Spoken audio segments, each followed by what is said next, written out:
I don't know if I had the insight to realise what was wrong. When I was about 15, my mother thought that I had something seriously physically wrong with me because I couldn't get out of bed, I wouldn't eat, I wouldn't talk. Eventually they hospitalised me and thought I had cardiomyopathy. So they thought it was my heart wasn't working because I was so lethargic. And then moving hospital to hospital, eventually someone came in and thought, well, maybe there's a mental health element to this.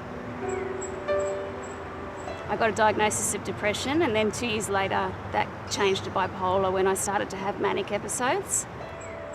There was hospitalisations in public psych hospitals, and 20 years ago, they weren't what they are today. And it was a scary time for a 17-year-old to be pushed and pulled and locked up and given shock treatment and medications and things like that. So yeah, it was pretty scary and pretty horrible. I've been in a couple of the different Wesley hospitals, and it is a completely different setting to the public system.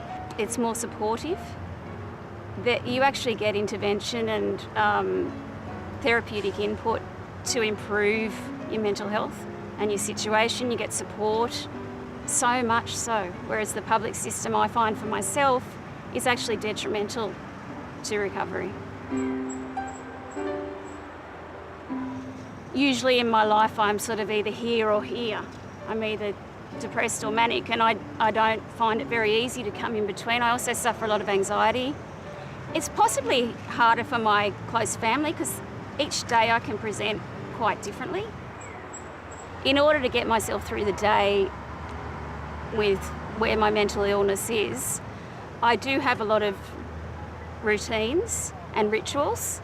So I need to make myself get up out of bed. I need to calm my panic attack down that I get every morning to fearing the day ahead. How am I going to cope? How am I going to deal with it? Unless I'm manic, and then I'm usually up at 2 a.m. and already on with my day. I make myself go out and walk or go to the gym and start exercising. It helps get life back into perspective for me. I do my deep breathing, always have my tablets, eat a healthy breakfast. I do a lot of self-talk, and I use a lot of the skills that I've learned, especially in the Wesley's hospitals, to change my thinking.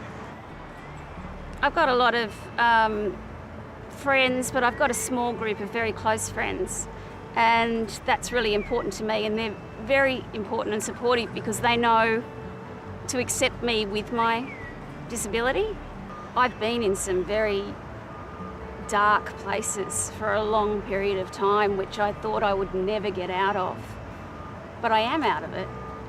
So I write these things down so I can reread them when I don't believe that I'll ever get better and ever get stronger. Where I'm at the moment, I'm not too bad. My mother would tell you that I'm a bit high. She told my psychiatrist that yesterday.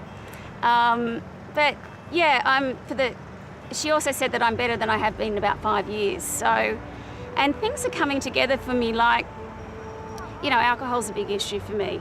It's an escapism, it's a self-medication. I don't sleep well, but it stops my medication from working. It makes me more depressed because it's a depressant. It interferes with my sleep, all those sorts of things. So, I've taken alcohol out of the equation, which has been a really hard thing to do.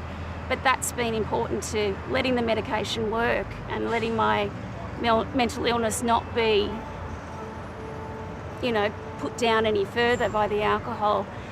I'm trying to employ all the techniques that I use from the therapists and the nurses at the Wesley hospitals, keep some balance in my life. There are times when I'm quite, I'm well, and I'm out there working as an occupational therapist in a hospital setting or whatever else and participating in society, and I don't think I should be discriminated against because I have a bipolar disorder or because I'm on medication or because I've been in and out of psych hospitals.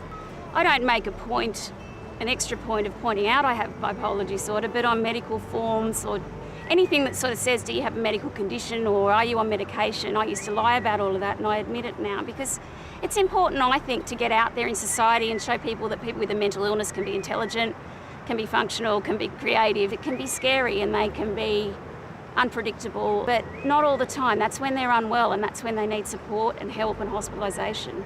Acceptance, listening, and I guess a bit of broad-mindedness.